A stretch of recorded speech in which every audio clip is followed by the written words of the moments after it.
welcome to the Ultimate Audie Show. Michael Garrow alongside Red Petty. Well, this will be the last Monday we'll be on for a while until the first week of April. We'll explain that in just a little bit. Playoff hockey taking precedent next week on the networks of Game Time TV.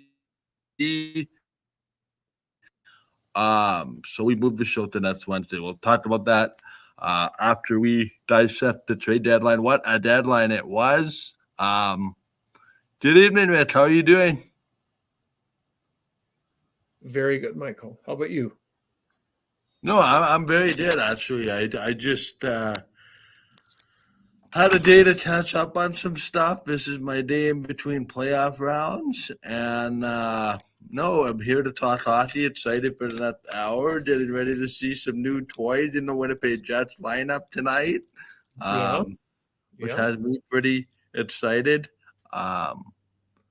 Let's start there, Rich. What did you think of what the Winnipeg Jets did at the trade deadline? Before we talk about the trade deadline as a whole, it seemed like the trade deadline was last Wednesday with all the movement that went on.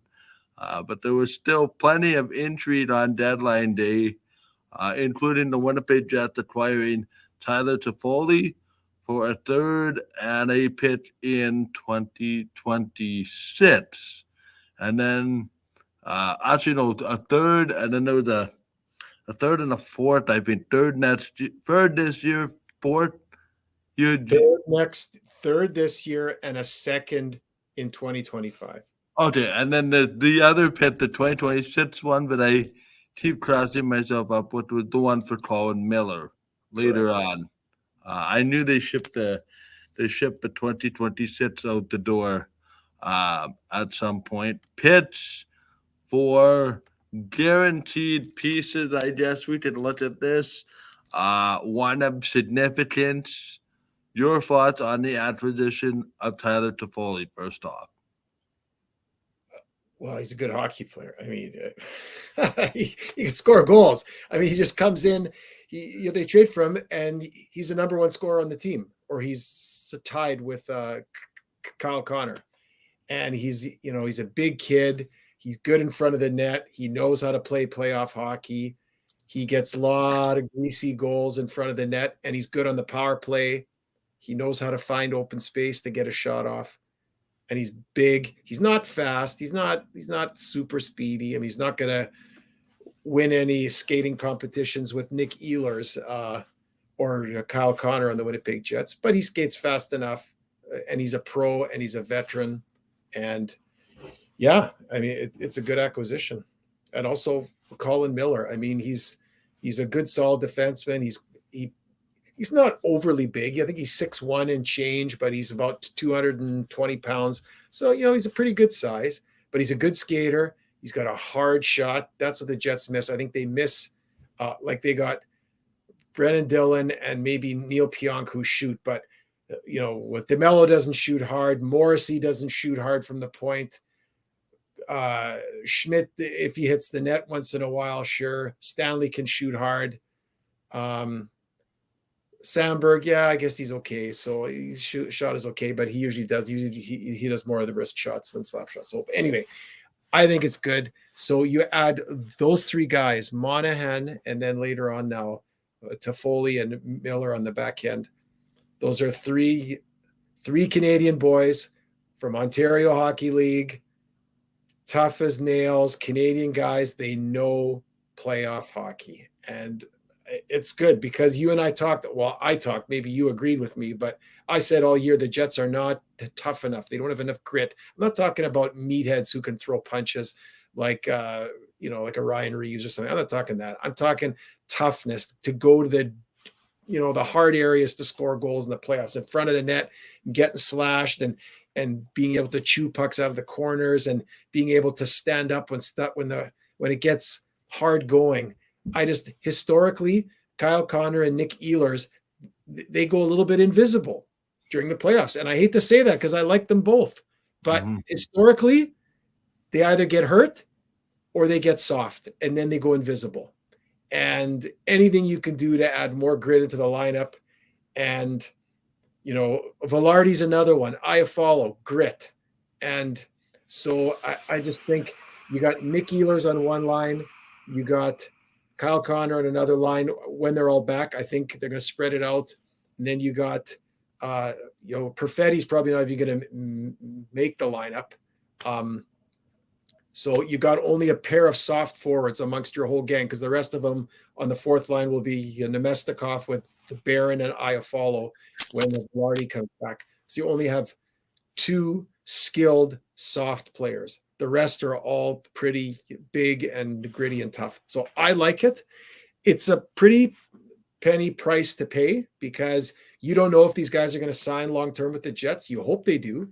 They might, because the Jets have a good team, and other guys have signed longer term, like Niederreiter and, Nemestikov and Scheifele and Hellebuck. So, and also with Josh Morrissey just a few years back. So we'll see.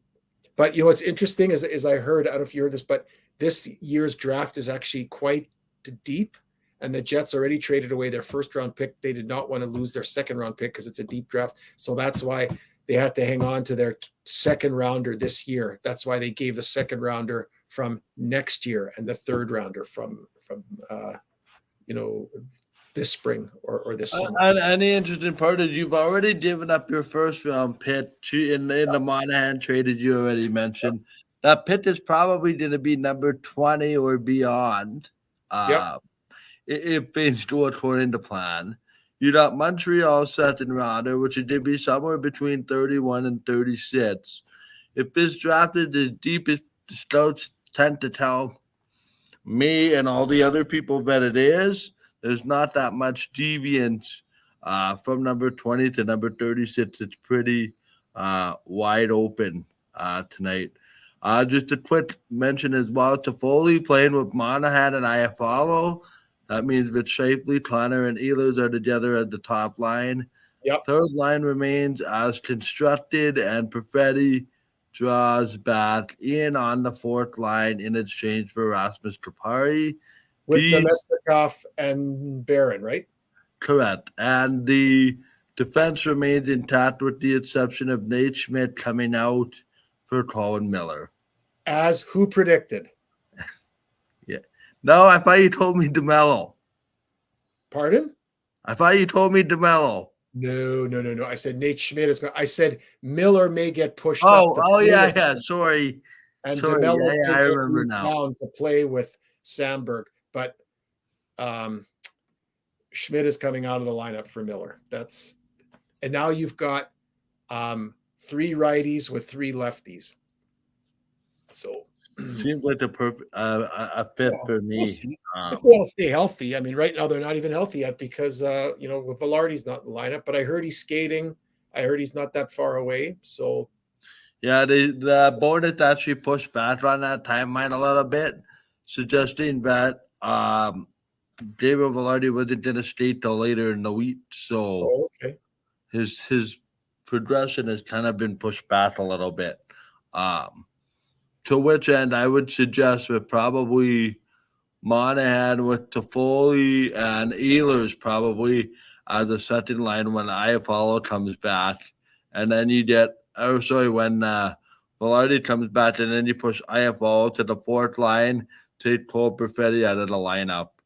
Yeah. And then what'll be interesting will be, though, is do you like all the metrics show Scheifele with Connor and Ehlers being heavily offensive and getting a ton of scoring chances and points and whatever. I don't know what the plus minus is, but I'm just saying when they're together, I mean, it's the eye test, right? It's not just what they actually score, but when you watch them, they're exciting to watch. When they're on their game, there's no team that can check them. When those 3 are cycling the puck, and when they're on, and when they're zipping it around with Morrissey and DeMello paired with them. But it's going to be interesting to see what they do when Velarde's back. Are they going to put Velarde there as kind of a quasi LA King retro line with, I should say LA Western or Ontario Hockey League lineup with Monahan centering Toffoli and Velarde? Or do you put Ehlers on that line and then move Velarde up with Connor and Scheifele? That's going to be the interesting take, is do they split that up and put Velarde with Scheifele and Connor, or Ehlers? But either way, I don't think it's bad. No, I think it allows you to play around based on what the matchup is. Maybe, yeah. And you have options if somebody does need to miss a game or two here and there. You're not you're not down to the bare bones and the studs, right? Yep. What do we think about? Let's start with the Vegas deal. The deal that came in kind of at the last minute, 2 minutes before the deadline.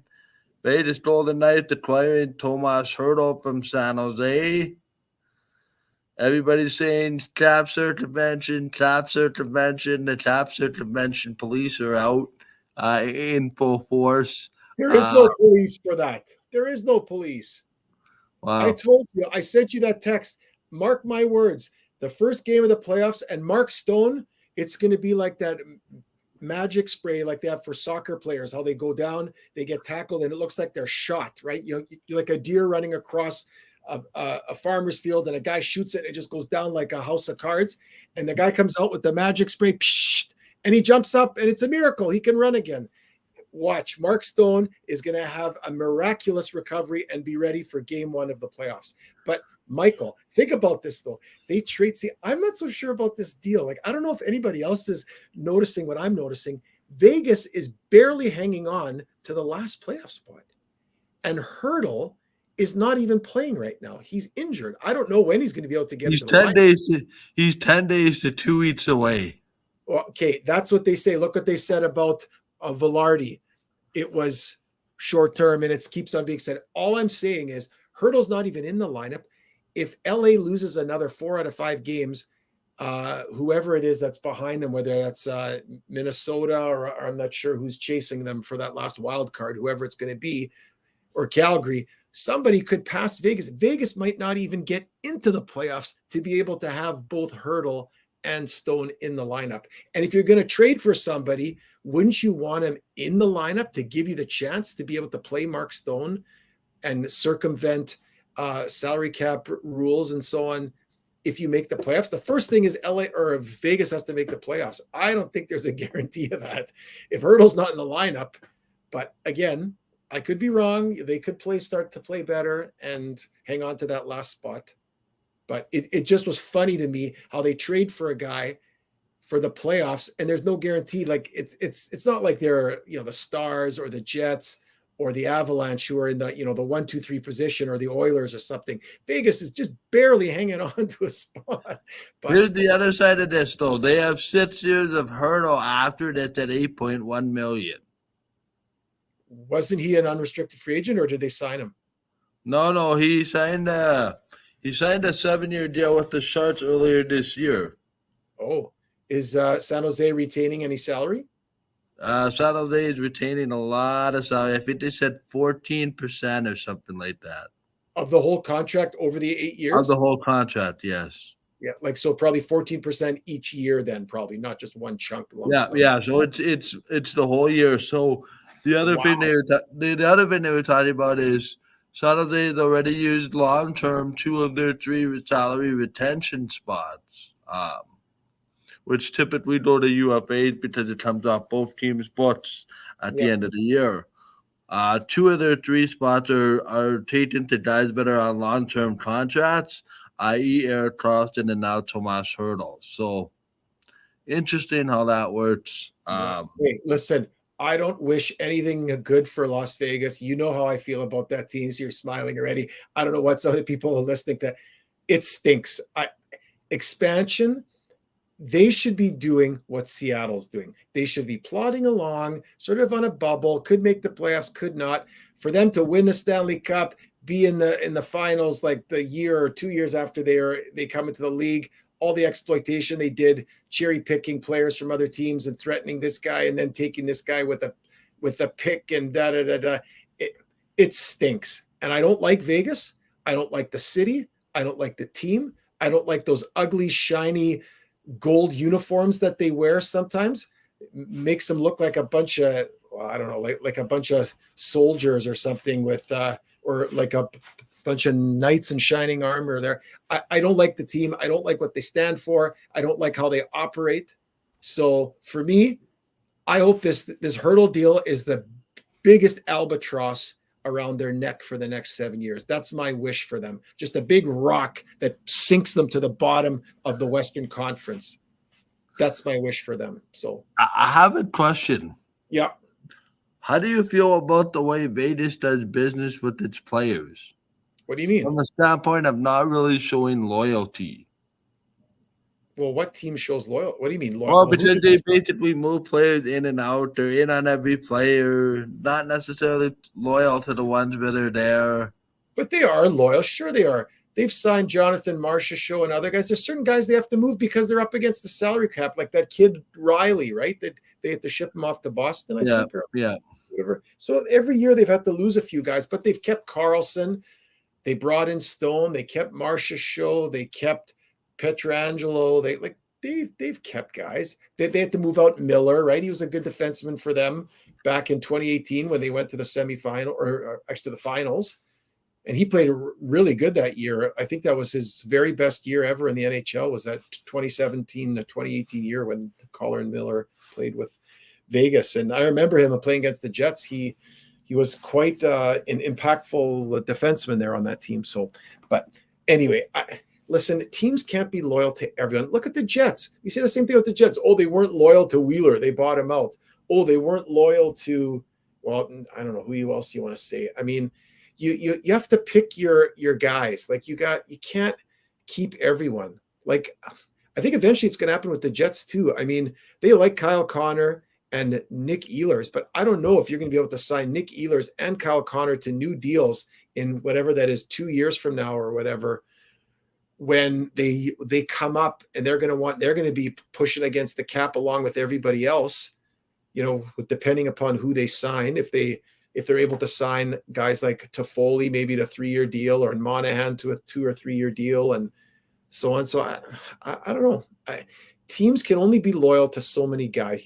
The problem is, you know what? The problem is if you're too loyal for too long, eventually you go into a dive, because that's the problem, is that you sign all these guys to long-term deals, then eventually, like what happened to the Penguins is a really good example. Look at the Penguins. Look where they're at. They go all in with these old guys, all 34, 35 years old.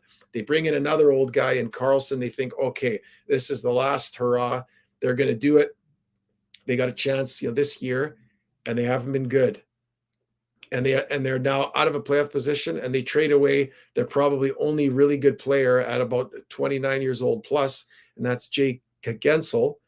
And now they've got a whole bunch of old guys and a few young guys, and they got to get young. They're too old, but they've been too loyal to Crosby, Malkin, and Letang, and now to Carlson. And that team, if they're going to be anything, in my mind, they have to smash up the band.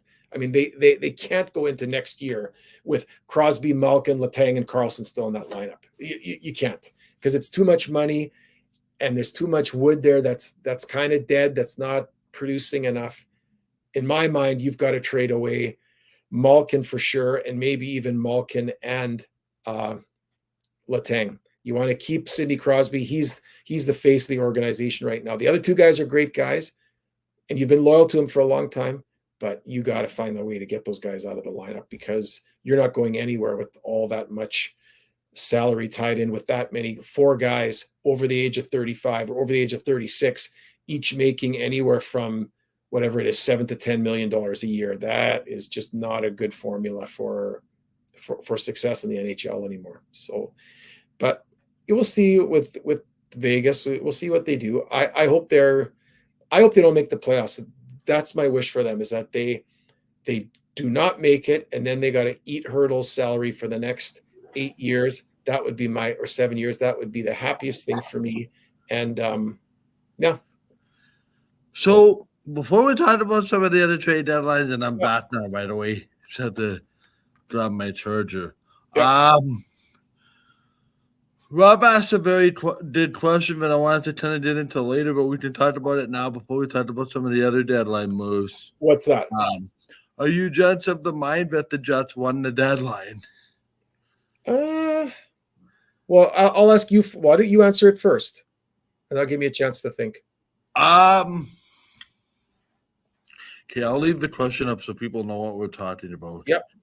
I believe. I don't believe the Jets won the trade deadline as far as the biggest splash, but I believe the Jets won the trade deadline as making the most targeted splashes.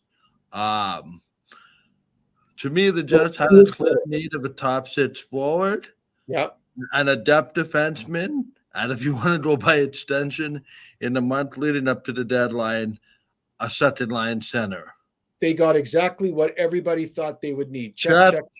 And the only thing out the door, a couple prospects, maybe prospects, lottery prospects.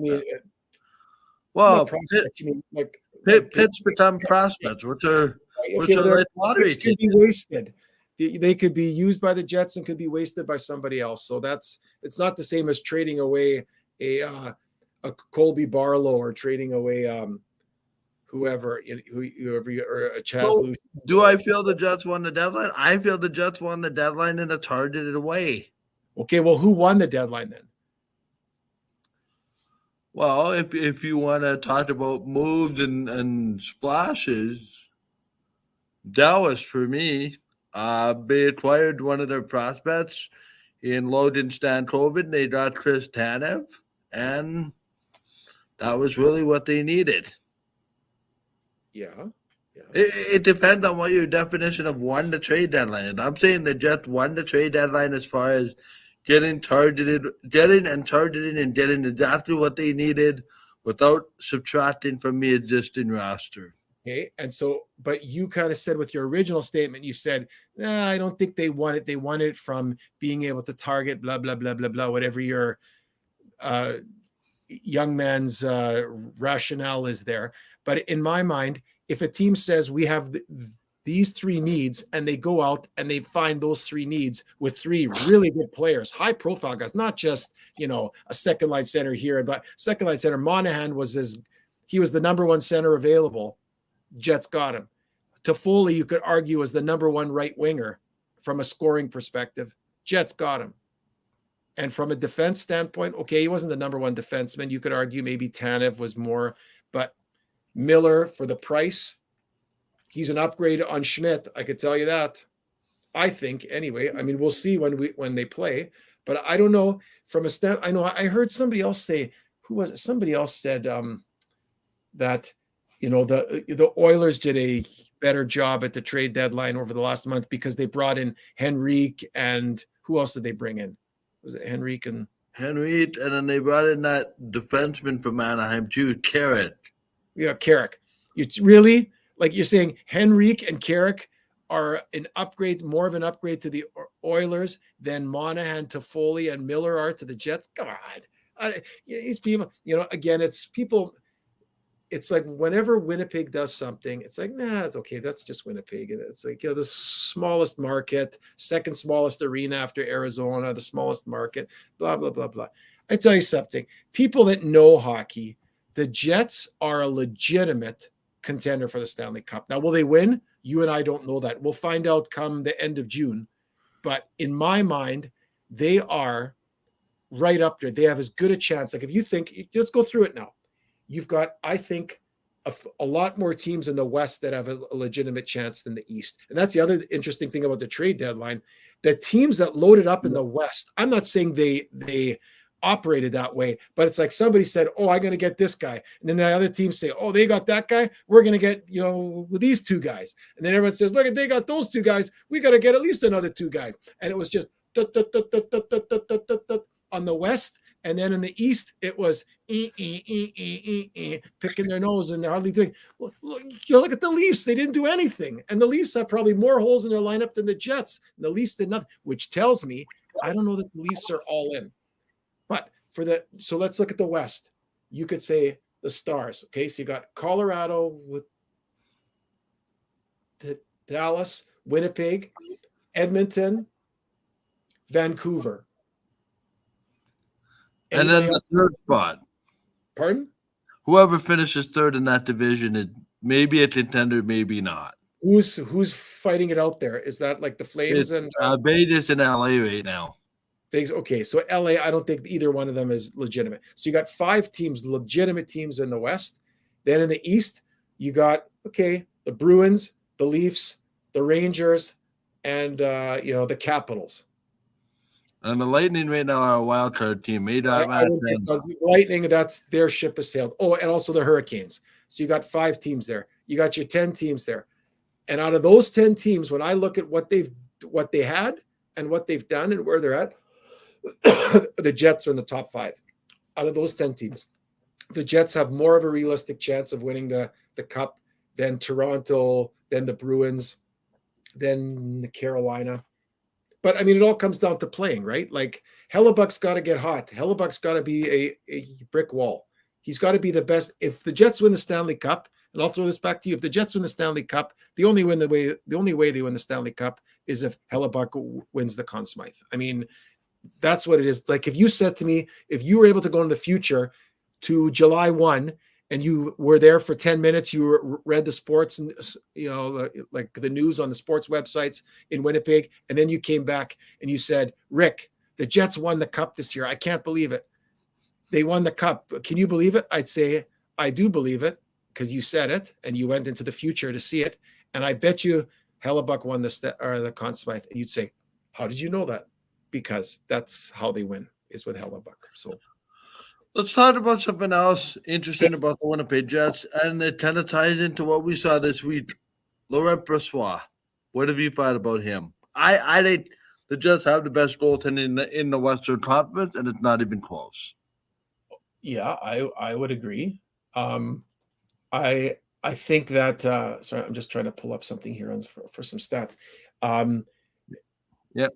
The Jets have the best 1-2 combination, but that game's on Saturday notwithstanding, because I agree 100% with Rick Bowness. I could only watch the first period.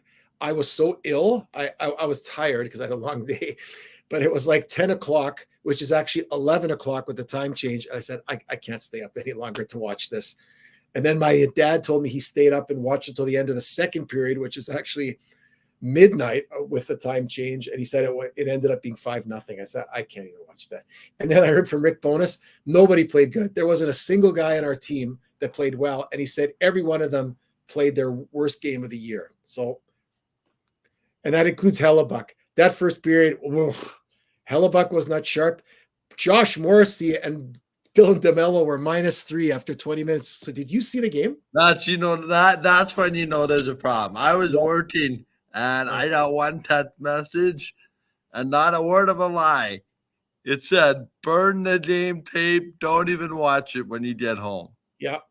Burn the tape. And here's the other thing. What was really, I wouldn't say funny, but what was interesting was they showed they showed like at the end of the first period, they showed the teams going to the benches and whatever, and sort of the cameras talking, and coming up at intermission, Ron and the panel are going to talk about this and blah, blah, blah, blah, blah. And it zeroed in on Josh Morrissey. I don't know if you saw this, but anybody who's now watching the show knows exactly what I'm talking about. If they saw the game, they zoom in on Josh Morrissey, and Josh Morrissey is looking out into nowhere land. He's just zoned out. He's looking straight ahead, and he's got this look in his face, and then he does this, Michael, he goes like this. He goes, and he was in no man's land. And you know why? Because that game just went right above his head. Those guys were not ready to play. I don't know what it was. If they're tired, I know they played a lot of games. It was a back-to-back, but they were not sharp. And Morrissey looked slow. They all looked slow. Hellebuck looked slow. And yeah, whatever. But I agree. You throw that one away. I think they're going to have lots of zip. There's going to be lots of excitement in the building tonight. Washington comes in. It's their first time in. 2 new guys in the lineup. The fans are excited about this team. I think it'll be a sellout because normally Washington sells out anyway because of Ovechkin. But now with these guys in the lineup, I'm sure it'll be a sellout. And yeah, it'll be a very good game. I think that the Jets will have a lot more energy. That's my opinion. How about you? Do you think they'll be better tonight? Yeah, the Jets were 1-2 this week. They lost to Seattle at home, won in Seattle, and then lost to Vancouver. Yeah. Yeah, I'm really excited about this week. To put up, shut up week for many different reasons, I think, Rick. They're hosting Washington tonight, hosting Nashville on Wednesday, hosting the Ducks on Friday, at Columbus on Sunday. Help me out. Where are they on Tuesday? Tuesday, they're at Well, Rangers. After this run at home, Washington, Nashville, and Anaheim, then they go on that long 5-game road trip, the longest one of the year, which is in the East. They go at Columbus, at New York Rangers, at New Jersey, at New York Islanders, at Washington Capitals. So they're gone. Oh, yeah. And then those, help me again. The last two of that road trip is the following weekend. Yeah, Saturday, Sunday. It's a back-to-back. So they actually play 5 games in 8 days. So they play. Yeah, so they're gone over a week. 8 days. So they go Columbus, New York Rangers, New Jersey, New York Islanders, Washington. So, yeah. So while we're on this topic, who disappointed you at the trade deadline? Well, I hinted at with the Leafs. I mean, I'm just shocked that they couldn't say handle more or whatever, or they did a little bit. I mean, they got the Lyubushkin back into their lineup. They got Lyubushkin, and then they got Connor Dewar from Minnesota. Connor Dewar is a good hockey player. He's not Sean Monahan, and he's not Tyler Toffoli. But I don't think, with the Leafs, I don't think their problem is the same problem as the Jets. I agree with you. Each team has their own needs, and do you zero in on what you need to make yourself better? The Leafs, I think they don't play well enough 5-on-5. I think they're a little too sloppy. They're a little too loosey-goosey on the defense side. And you can't bring in guys when those guys are in your lineup. Like I'm just saying, Marner and Nylander and Matthews and Tavares and so on are going to play. And they're 4 out of your top 6 forwards. And the 4 out of your top 6 forwards, if they don't play well defensively, your team is not going to be good defensively. So, and that's the difference with the Leafs versus the Jets. I mean, I don't like the Leafs to begin with, and you know that. But the Jets, I did not believe that they could buy in at that high level to what Rick Bowness was selling in terms of playing the right way all the time. And I have to give it, I mean, not Saturday withstanding. Every team can have a bad game. Listen, if the Jets have one bad game every 4 months or 3 months, and that can be it, that's fine, because they're not robots. But Scheifele and Connor and Velarde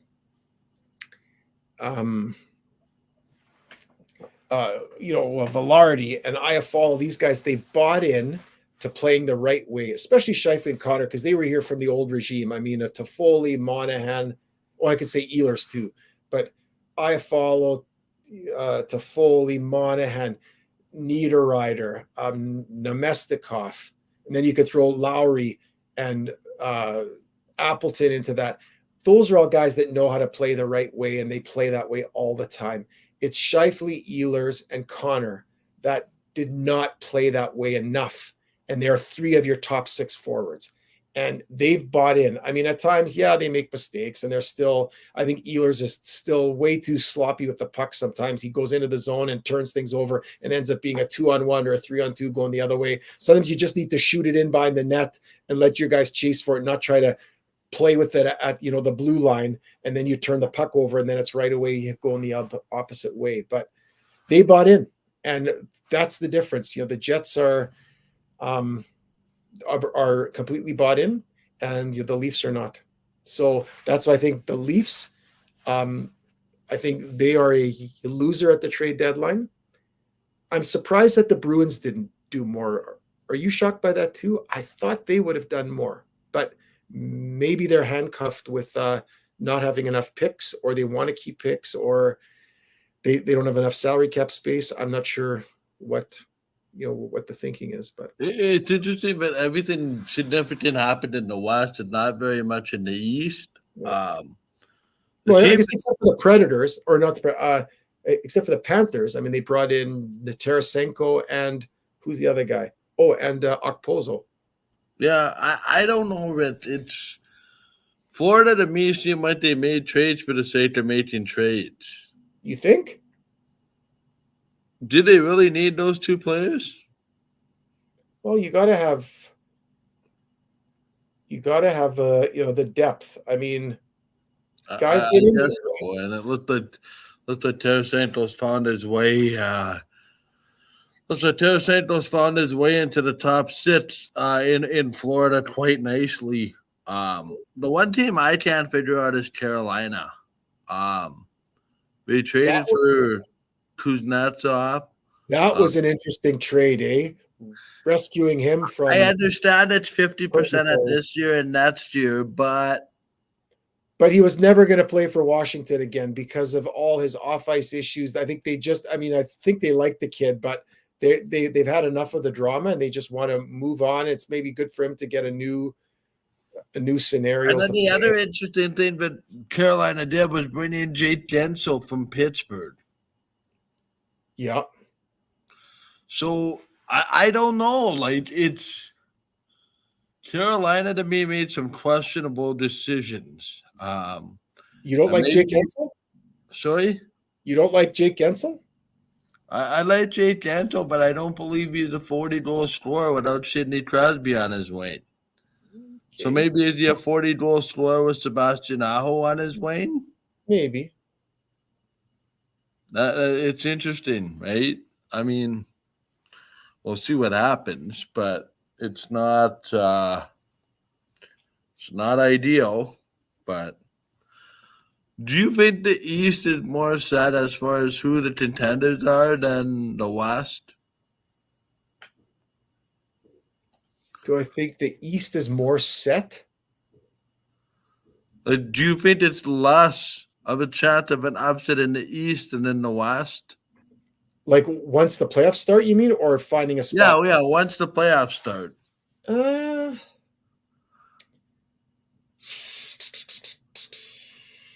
I don't know. You know what? I think in the this is the problem. In the West, and specifically in the Central, after the first round, one of Winnipeg, Dallas, and Colorado are going to be out. And I could argue, and anybody out there could argue, Winnipeg, Dallas, and Colorado, those are, in my mind, three of the top five teams. Like in my mind, the three top teams, I don't care about the Oilers. The Oilers are not good enough. Sorry, I just don't put them there. People get all excited. The Oilers are not good enough. They added, you added, what is his name? Ekholm? No, not who did the Oilers add at the end? Oh yeah, Henrique. They added Henrique. So yeah, Henrique and not enough. It's not added Ekholm last year. So in my mind, my top five in the league to win the Stanley Cup. And people could argue Vancouver. I just don't. I don't like Vancouver in the playoffs. I just don't. I don't think they're a playoff set team. But I don't think their defense, other than Hughes, is good enough to compete in the playoffs. But I like Winnipeg, Dallas, and Colorado, and I like Florida and the New York Rangers. Those are my top five teams. So in my mind, those are the five teams. So if you look at that, you look at the first round, somebody between Colorado, Dallas, and Winnipeg is going to get knocked out of the first round. Is that going to be an upset? No. It's just the way that it is because there's so much strength in the Central, well, in the West in general, and in the Central very specifically. But it's that way too. You could argue if it ends up being Vancouver, Edmonton, and LA, if LA wins against Vancouver, is that an upset? LA's a good team. I mean, if you're in the playoffs, you're a good team. These are the top 16 teams in the league. Even if the Leafs end up in third place, They played the Bruins in the first round. Yeah. If the Leafs win, is that an upset? If the Bruins win, is that an upset? If the Rangers play, who would the Rangers play in the first round? I don't know who would the wild card out there be? Is it going to be Washington? Probably Washington, Tampa, or Detroit. Tampa, Detroit. I mean, if any of those teams win, is that an upset? Maybe, but I don't know.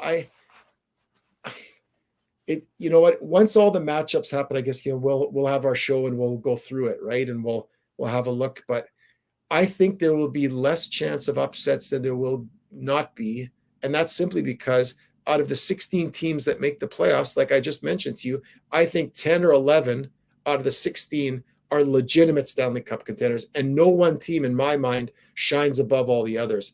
Florida may be first overall, but it's not like they're first overall by 30 points and they're way ahead of everybody else. They're not like the Bruins of last year. Right, and they lost in the first round.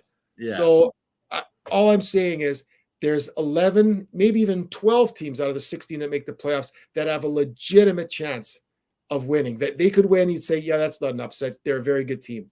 So what does that tell you? That means it's good, and anybody that will lose in the first round will match up against another very good team. And it could go 7 games and you lose your last game in overtime, or even 3-2 with an empty netter, making it 4-2. So were you upset? Well, I don't know.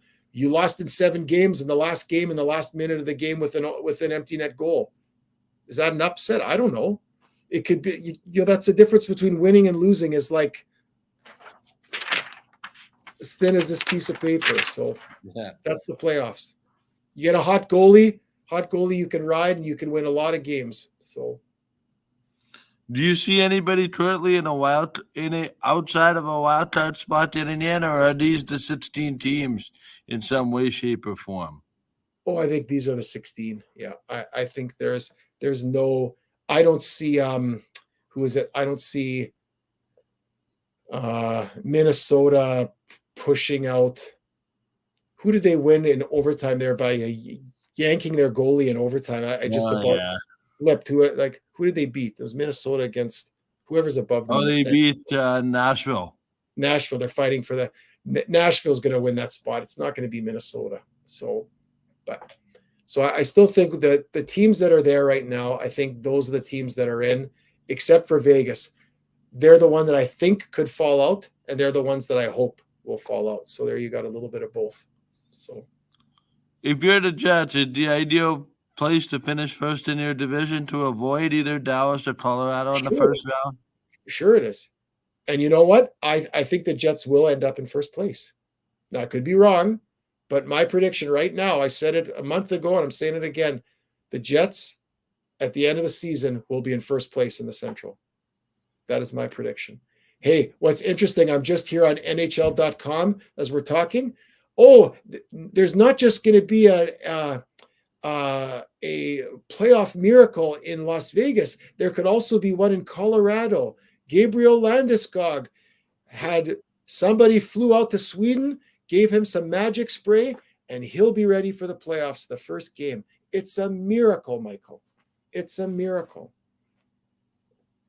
And that's why they traded for who they traded for. Who did they bring in? No, who did they bring in Colorado at the trade deadline? Yeah, and then now they have Casey Middlestat for Bowen Byram as one of their trades at the deadline. Yeah, they got Middlestat, and then they got another defenseman. They got the guy. No, who did they get from? They got Hannafin, didn't they? No, they just got Hannafin.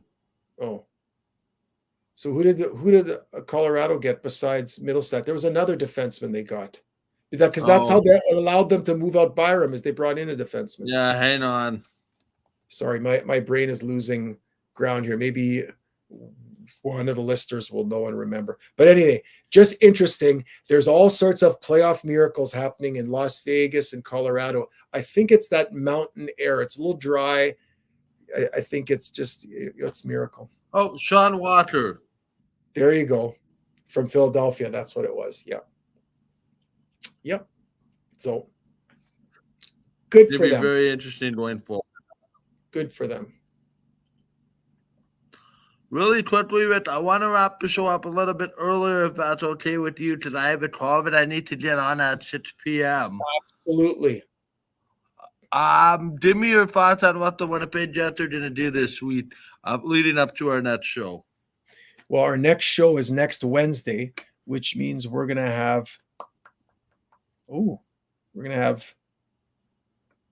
5 games in there, 3 at home and 2 on the road. Washington, Nashville, Anaheim, Columbus, New York Rangers. I think the Jets, 3-2. You think they're going 3-2? I think they're going to go. I would really like to see them go 4-1, but I think I got to be realistic.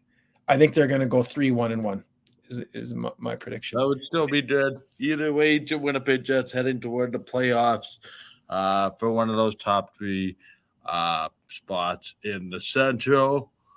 What else stands out to you about the NHL? Like, is there something that's on your mind that we haven't necessarily talked about? Well, we talked about the winners and losers to some degree of the trade deadline.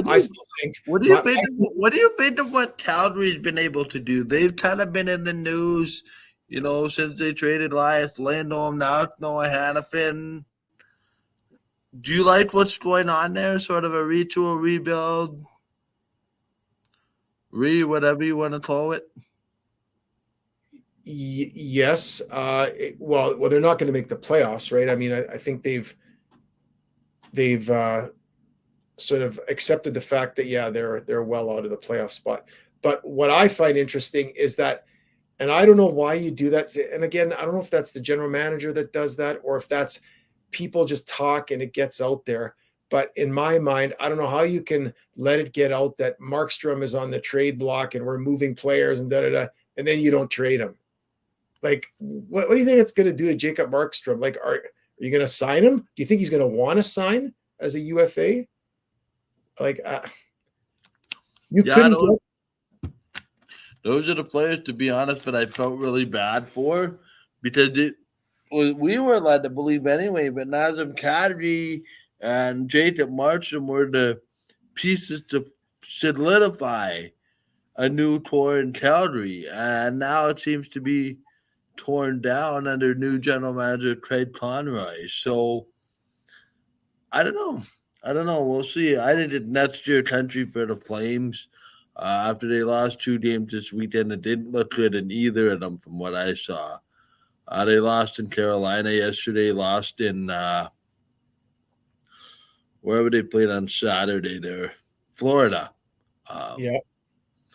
So I don't know. It's a lot of in Calgary's too bad to get a draft lottery, but they're too bad. They're not so bad to make the draft lottery, but they're not so good to make the playoff. They're kind of in the middle. Yeah. But again, I wonder too, in the long run, how the Oilers are going to hold up. I said it right from day one. I don't know how the Oilers are going to hold up with their secondary scoring. But that's just me. Yeah, and I just think I think that their year is not this year. They're heading towards the future, right? So yeah. I mean, it is what it is, right? And I mean, if Edmonton and Vegas happen to play each other in the first round, I mean, what first round series we're going to have in the West, right? Dallas, Winnipeg, Colorado, Edmonton, Vegas, like. Oh, that would, I don't know what I would do if Edmonton would play Vegas in the first round. Change the format crowd and you'd be screaming at the front of the room. No, I wonder, has it ever happened that you've had a pair of teams match up in the first round of the playoffs and neither team gets through?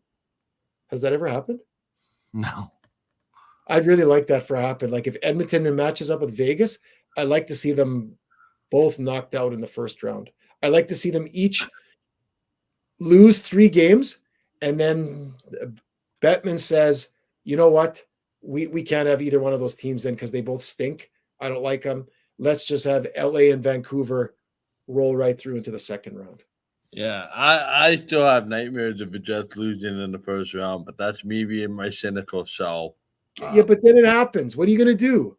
Yeah, Like, no, I had a little if they end up in PTSD. second place, they're going to play either Dallas or Colorado. And those are two really good teams. And you could argue they are two legitimate, top-notch Stanley Cup contenders. Yeah, So, I still think that the true road and the easier road, quote unquote, is for the Jets to finish in first and take your chances with one of those wild card spots. But just watch Vegas get into one of those wild card spots and then play the Jets in the first round, then miraculously get Mark Stone back. well, right now, Vegas is in that last spot by 8 points. Yeah, so it'd be Winnipeg and Vegas. No, because it would That'd be be Vancouver, Vegas. yeah, right now, but you don't know what can happen between then and so it would be Winnipeg and Nashville then. Winnipeg would play Nashville probably. Yeah. 2-7. Yeah. Yeah, but it's still there's roughly 20 games left, 18 to 20 games left. Vegas only has a 6-point lead over Minnesota. So I don't know. It'll be interesting. Be interesting. Yep. It'll be interesting. Anyways, we gotta wrap it up. That's the show for this week. Thank you so much. Remember, we are back next Wednesday. That will be March the 20th. Is that right? 20th? Next show is Wednesday, March the 20th at 5 p.m. Okay, that sounds good. That'll be in between the two Jets teams on the road trip. Yep. So, thanks for bearing with us on the schedule. Thanks for those of you watching. Thanks for those of you that love comments. It is much appreciated. For Rich Petty, I'm Michael Gill saying thank you so much for watching, and we'll talk to you next Wednesday. Good night from Winnipeg.